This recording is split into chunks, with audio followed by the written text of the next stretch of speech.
Hello everyone, Jammu and Kashmir police sub inspector की vacancy जो है वो अप्रूव हो चुकी है। आने वाले कुछ ही टाइम में जो रिक्रूटमेंट प्रोसेस है वो स्टार्ट हो जाएगा। आप सब लोग जानते हैं इस बार जो आप लोगों का रिटन एग्जाम है वो पहले है एज कंपेयर टू फिजिकल के। सो आप लोगों को अपने रिटन एग्जाम की तैयारी अभी से स्टार्ट कर देनी चाहिए। जेके एग्जाम क्रैकर ऐप डाउनलोड करके, जिसमें आपकी जो बैच है वो स्टार्ट हो चुका है। आपका रिकॉर्डेड प्लस लाइव क्लासेस रहेंगी जो कि आपकी 15 जुलाई से स्टार्ट हो जाएंगी। आपके डेमो लेक्चर्स अवेलेबल है जेके एग्जाम क्रैकर ऐप पे। सो अभी डाउनलोड कर लिए आप app from play store, also available on iOS। Hi everyone and welcome back to JK exam cracker. So guys, हमने लास्ट वीडियो में आपके एसआई का जो पेपर था उसके 6 क्वेश्चन किए थे। आज हम आपके नेक्स्ट 6 क्वेश्चन करने जा रहे हैं, ठीक है। तो आप लोग एक बार स्क्रीनशॉट ले सकते हो। अब इसके बाद क्या है, हम जो आपके नेक्स्ट रिमेनिंग 5 क्वेश्चन हैं वो नेक्स्ट क्लास में डिस्कस करेंगे। अब क्या है, आपने देखा कि जो लास्ट क्लास में हमने क्वेश्चन किए थे वो कौन कौन से टॉपिक से पूछे गए थे। अब यहां देख सकते हो, अगर आप देख पा रहे हो तो पहला क्वेश्चन आपका एक सिंपल बेस्ड ऑन परसेंटेज है, ये आपका एवरेज का क्वेश्चन है, ये आपका प्रॉब्लम ऑन एजिस है, ये आपका क्वेश्चन एक तरह से आप इसको रेशियो प्रोपोर्शन बोल सकते हो, या नॉर्मल आप मैथमेटिकल ऑपरेशन बोल सकते हो, ठीक है। जब आप बोल सकते हो कि ये इनइक्वालिटी का क्वेश्चन है। ये क्वेश्चन आपका बेस है मेरे पास मेंसुरेशन पे, और ये लास्ट क्वेश्चन आपका बेस है ट्रिग्नोमेट्री पे, ठीक है। तो आपको ये सारे 6 क्वेश्चन डिफरेंट है। स्क्रीनशॉट आपने एक बार ले लिया होगा। हम डिस्कस करते हैं वन बाय वन आपके सारे क्वेश्चन। पहला क्वेश्चन क्या है, a fruit seller has some oranges, ठीक है, कुछ नंबर ऑफ ऑरेंजेस है उसके पास। He sells 40%। देखो, अगर बात करूं कि उसके पास जो नंबर ऑफ ऑरेंजेस है वो मेरे पास क्या है x में से 40% ऑरेंजेस उसने सेल कर दिए, तो रिमेनिंग कितने होंगे उसके पास यहाँ पे 60%। और बोला गया है and still has 420 oranges left, तो उसके पास जो बचा है वो 60% बचा है, और वो किसके बराबर है, आपका 420 के बराबर है। तो बचे हुए ऑरेंजेस आपके 60% किसके बराबर है, 420 के। तो अगर आप यहां से निकालना चाहो तो सर मेरे पास जो 60% है वो किसके बराबर है, 420 के।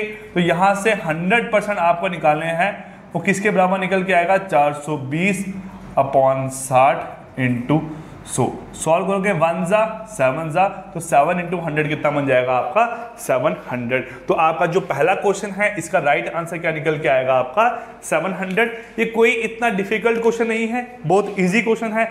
अगर आपने कुछ भी परसेंटेज के बारे में सुना होगा, आपको पता होगा परसेंटेज क्या होती है, तो आप इस टाइप के क्वेश्चन को इजिली सॉल्व कर सकते हो।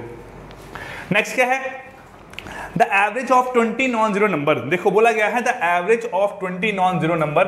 आपके पास 20 नॉन जीरो नंबर्स अवेलेबल हैं। बोला गया है उनका जो एवरेज है वो कितना है, यहाँ पे मेरे पास 0। 20 नॉन जीरो नंबर का एवरेज क्या निकल के आ रहा है, 0। पूछा गया हुआ है at most how many numbers, ठीक है, मस्ट बी ग्रेटर देन 0। कितने नंबर आपके ग्रेटर देन 0 हो सकते हैं, तो आपको ये पूछा गया है। पहले आप देख रहे हो यहाँ पे 20 नंबर है, 20 नंबर है। बोलो एट मोस्ट कितने नंबर आप 0 से बड़े ले सकते हो, लेकिन उनका एवरेज जो है वो आपका यहाँ पे 0 ही निकल के आना चाहिए। उनका जो एवरेज है वो यहाँ पे 0 ही निकल के आना चाहिए। अगर सपोज करो आपने यहाँ पे 19 नंबर लिए पॉजिटिव और 1 नंबर लिया आपने यहाँ पे नेगेटिव, 1 नंबर लिया यहाँ पे नेगेटिव, जो 19 नंबर आपके पॉजिटिव हैं उनका सम निकल के आ रहा है सपोज आपका 220। 19 नंबर जो पॉजिटिव है उनका सम कितना निकल के आ रहा है यहाँ पे आपका 220। लेकिन जो 1 नंबर जो आपका नेगेटिव इकलौता नंबर है वो किसके बराबर है, -220 के। किसके बराबर है, -220 के। तो आपका जो आंसर है वो यहाँ पे एवरेज कितना निकल के आ जाएगा, 0। एवरेज कितना निकल जाएगा आपका यहाँ पे 0। तो अगर पूछा जाए आपको एट मोस्ट कितने नंबर आपके यहाँ पे हो सकते हैं, मेरे पास एट मोस्ट मतलब ज्यादा से ज्यादा कितने नंबर। देखो, सारे नंबर तो आप नेगेटिव ले नहीं सकते, सारे नंबर तो आप पॉजिटिव ले नहीं सकते, फिर आपका एवरेज 0 नहीं आएगा। लेकिन एवरेज 0 लाने के लिए आपको एट मोस्ट ज्यादा से ज्यादा कितने नंबर आपके 0 से बड़े होने चाहिए, तो आप बोलोगे 19। कम से कम कितने नंबर आपके 0 से बड़े होने चाहिए, तो आप बोल सकते हो 1। क्या पता 1 नंबर आपका पॉजिटिव होता या 0 से बड़ा होता। ये देखो, ये जो प्लस हो रहा है तो इसका मतलब है ये सारे नंबर जो हैं आपके क्या है, 0 से बड़े हैं, 0 से बड़े हैं। अगर आप सारे 0 से बड़े लोगे तो फिर आपका ये मेरे पास 0 एवरेज लाके नहीं दे सकता। तो एक नंबर 0 से छोटा और बहुत ज्यादा वैल्यू होनी चाहिए, और बाकी सभी का जो सम निकल के आएगा उसको कैंसिल आउट करना चाहिए। तो एट मोस्ट आपका 90 नंबर। अगर पूछते आपको एट लीस्ट कितने नंबर, कम से कम कितने नंबर होने चाहिए, तो आप बोलते हैं 1 नंबर। ठीक है, चलिए ये क्वेश्चन आपका यहां हो गया। थर्ड क्वेश्चन क्या बोला गया है, a father is 9 time age old age his son. एक जो कोई पिता है वो अपने बेटे से 9 गुना क्या है मेरे पास आपका बड़ा है, 9 गुना क्या है बड़ा, ये बोल दिया यहाँ पे। अब देखो यहाँ क्या है, नेक्स्ट बोला गया है कि a mother is 8 time age old age his son. देखो 3 लोग हैं फैमिली में लिए गया आपके, पहला जो है पर्सन वो कौन है आपका फादर, कौन है फादर, दूसरा कौन है आपका यहाँ पे मदर, तीसरा कौन है आपका यहाँ पे सन। ठीक है, फादर जो है अगर सन x है तो फादर क्या है 9 time age old age his सन।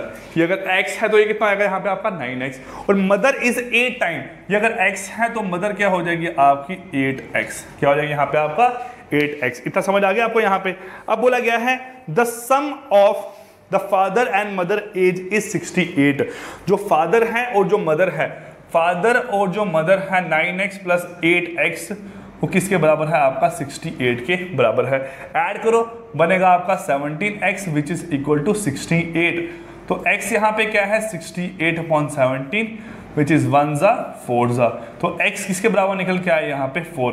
इसका मतलब क्या है आपका यहाँ पे जो x 4 निकल के आया है, तो जो आपका सन है उसकी एज 4 साल, मदर की एज 4 इंटू 8 32, और फादर की एज 9 इंटू 4 कितना बनेगा 36 साल। तो आपका जो राइट आंसर है यहाँ पे निकल के आएगा x इक्वल टू 4। आपका ऑप्शन नंबर डी जो है वो क्या है इसका आपका राइट आंसर निकल के आया है। देखो मैं आपको शॉर्ट में बता रहा हूँ, ऐसा नहीं है मैं अच्छे से समझा रहा हूं, बिल्कुल है ना, आप लोग देख रहे हो मैं हर एक चीज आपको लिख लिख के बता रहा हूं। आपको पता लगा यहाँ पे फादर और मदर की एज, फादर और मदर की एज ऐड कर दिया 68 के बराबर कर दिया, और कोई तरीका ही नहीं है इसे सॉल्व करने का, है ना। तो यही तरीका है और आपने ऐसे ही इसको सॉल्व आउट करना है। चलिए नेक्स्ट क्वेश्चन क्या है, आपको बोला गया each of A B C D age 100 rupees. बोला 4 लोग हैं आपके, एक है आपका ए, एक है बी, एक है सी और एक है डी। इन सभी के पास क्या है आपके 100 रुपीज़ हैं। क्या आपके पास यहाँ पे 100 रुपीज़ हैं। अब स्टेटमेंट सुनना यहाँ पे, ए पेज रुपीज़ 20 टू बी। ए ने इसे 20 रुपीज़ दे दिए तो इसके पास 120 बन गया, इसके पास बच गया आपका 80 रुपये। समझ आई बात आपको यहाँ पे। ए ने बी को 20 रुपये पे किया, उसने पे किया तो ए बी के पास पहले ऑलरेडी 100 थे, अब बन गए 120, इसके पास 100 से कितना हो गया 80। नेक्स्ट बोला गया है आपका बी के साथ, यहाँ देखो जो आपका यहाँ पे हु है ना, ये आपका बी के साथ जुड़ा हुआ है, ठीक है। A pays rupees 20 to b comma who pays rupees 10 to c. इसने यहाँ पे ₹10 किसको दिए मेरे पास आपके सी को, तो ये बन गया 110, और ये भी कितना बन गया आपका यहाँ पे 110। इसके बाद 120 थे, इसने इसको 10 रुपए दिए, ये 110 और ये आपका 10 रुपए कम हो गया। अब बोला गया है यहाँ पे आपका हु गेट, सी के साथ यहाँ जुड़ा हुआ है, सी के साथ जुड़ा हुआ, बोला हुआ सी कमा हु गेट ₹30 फ्रॉम डी। सी ने 30 रुपीज कहाँ से लिए मेरे पास आपके डी से, तो जब ये इससे 30 रुपीज लेगा तो इसके पास बन जाएगा आपका 140, कितना बन जाएगा 140, इसके पास बच के 70, इसके पास 140, इसके पास 110, इसके बाद बच गया आपका 80। ये बात समझ आए आपको यहाँ पे, है ना। ए ने इसको 20 रुपए दिए, इसके बाद 80 बच गए, इसके पास 120 हो गए, फिर इसने इसको 10 रुपए दिए, इसके पास 110 हो गए, इसके पास 110 बन गए, और इसने जो है इससे मेरे पास 30 रुपए लिए हैं तो बन गए 140 और 70। अब बोला गया है which of the following statement are correct. कौन से स्टेटमेंट यहाँ पे करेक्ट है। पहला बोला गया है सी इज द रिचेस्ट, तो सी के पास सबसे ज्यादा पैसे हैं, बिल्कुल है। डी इज द रिचेस्ट, नहीं, डी आपका सबसे ज्यादा गरीब है। C has more than what a and d have in aggregate. A और डी 80 और 70, ठीक है, तो 80 और 70 जो है मेरे पास बनता है आपका 150। बोला गया सी जो है उसके पास ज्यादा है एज कंपेयर टू ए और डी के एग्रीगेट के, लेकिन ए और डी का जो एग्रीगेट है वो बनता है आपका 150, सी के पास है आपका 140, तो ये स्टेटमेंट भी क्या होगी आपकी गलत होगी। लास्ट बोला गया D is richer than B, D के पास 70 है, इसके पास 110 है, ये भी क्या हो गया गलत। तो जो आपका ऑप्शन नंबर ए है ये क्या है आपका राइट आंसर है, क्या आपका यहाँ पे राइट आंसर है। चलिए क्वेश्चन नंबर 11 देखते हैं। बोला गया है ए रेक्टेंगुलर फील्ड। देखिए क्वेश्चन सारे इजी हैं, एग्जाम में आए हुए हैं, ऐसे ही क्वेश्चन आने हैं, ठीक है, आपको ऐसे ही क्वेश्चन सारे पढ़ाए जाएंगे। अब देखो कुछ क्वेश्चन डिफिकल्ट भी हैं, जैसे इसका लास्ट क्वेश्चन थोड़ा डिफिकल्ट रहेगा आप लोगों के लिए, है ना, ये क्वेश्चन भी थोड़ा डिफिकल्ट रहेगा आप लोगों के लिए, लेकिन अगर आपने मेंसुरेशन पढ़ा हुआ है तो इजी होगा। बोला ए रेक्टेंगुलर फील्ड, सबसे पहले जो आपकी रेक्टेंगुलर फील्ड है वो कैसे आती है, इस फॉर्म में, है ना, उसकी एक साइड ज्यादा होती है और एक साइड क्या होती है, कम होती है। ये क्या है इसकी, ये इसकी लेंथ है, ये क्या है इसकी ब्रेड्थ है, ये भी लेंथ है, ये क्या है आपकी ब्रेड्थ है। अपोजिट साइड्स क्या होती हैं, इक्वल होती है। इतनी बात समझ आ गई, बिल्कुल सर आ गया। बोला है to be fence on 3 sides living one side of 30 feet uncover.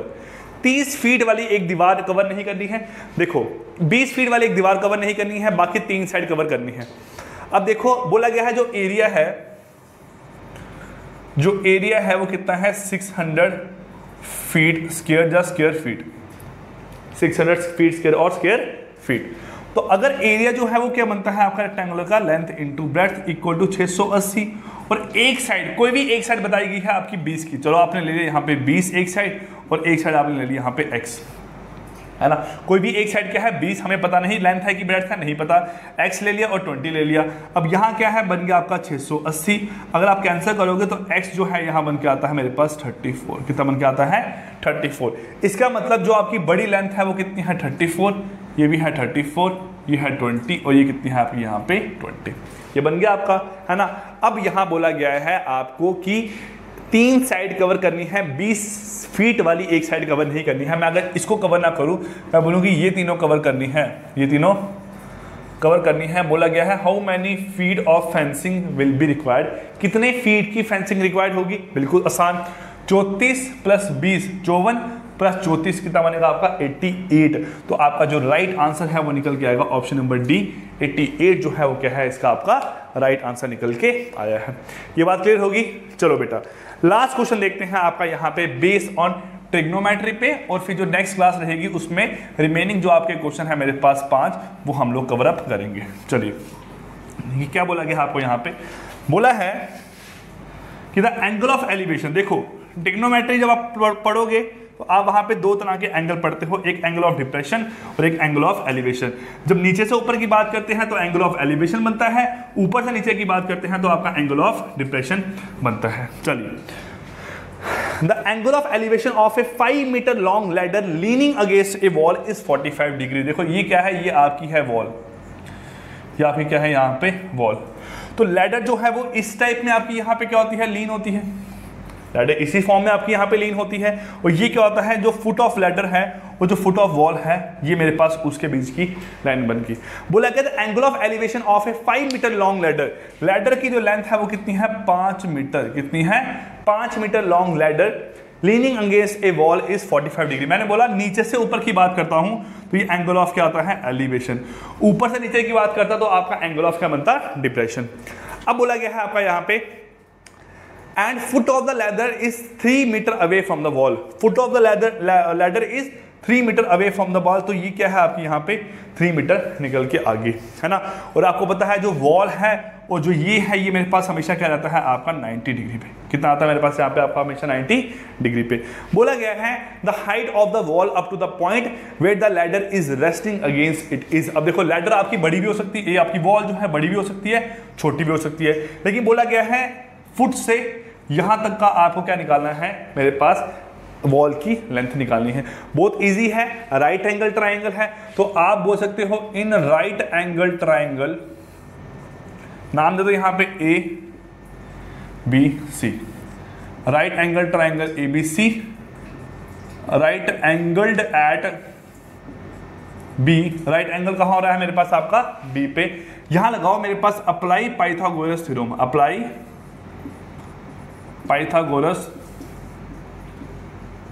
Theorem, apply Pythagoras theorem, ठीक है। जब पाइथागोरस थ्योरम यहां पे अप्लाई करते हैं तो आपका बनता है यहां पे ए बी का स्क्वायर प्लस बी सी का स्क्वायर इक्वल टू ए सी का स्क्वायर, है ना। बेस स्क्वायर, परपेंडिकुलर स्क्वायर और ये क्या बनता है आपका इक्वल टू हाइपोटेन्यूज का स्क्वायर। तो बेस स्क्वायर कितना है आपका 3 स्क्वायर प्लस परपेंडिकुलर स्क्वायर है आपका BC स्क्वायर और आपका ये कितना है मेरे पास 5 का स्क्वायर। यहाँ से बनता है आपका BC का स्क्वायर 5 का स्क्वायर माइनस 3 का स्क्वायर, तो 5 का स्क्वायर कितना है 25, ये बनता है आपका यहाँ पे 9, तो BC स्क्वायर कितना बनता है यहाँ से मेरे पास आपका बनता है 16। तो यहाँ से BC जो है वो निकल के आता है मेरे पास आपका 4, कितना निकलता है आपका मेरे पास यहाँ पे 4 मीटर या 4 सेंटीमीटर जो भी आपका दिया है 4 मीटर। तो आपका जो वॉल की जो लेंथ है जहां पे लैडर का आपका टॉप टच हो रहा है वो कितनी है, यहाँ पे आपकी 4 मीटर। तो ऑप्शन नंबर सी जो है वो क्या आएगा आपका यहाँ पे इसका राइट आंसर निकल के आएगा। Clear guys? सो गाइस ये थे आपके नेक्स्ट 6 क्वेश्चन जो कि आपको Jammu Kashmir police sub inspector के 2017 के एग्जाम में पूछे गए थे। नेक्स्ट क्लास में आपको करवाऊंगा जो रिमेनिंग आपके 5 क्वेश्चन हैं, उसमें आपका रीजनिंग का डायरेक्शन सेंस का क्वेश्चन भी एक रहेगा, ठीक है। तो वो क्वेश्चन हम आपकी नेक्स्ट क्लास में कवर अप करेंगे। So wish you all the best guys, thank you and take care.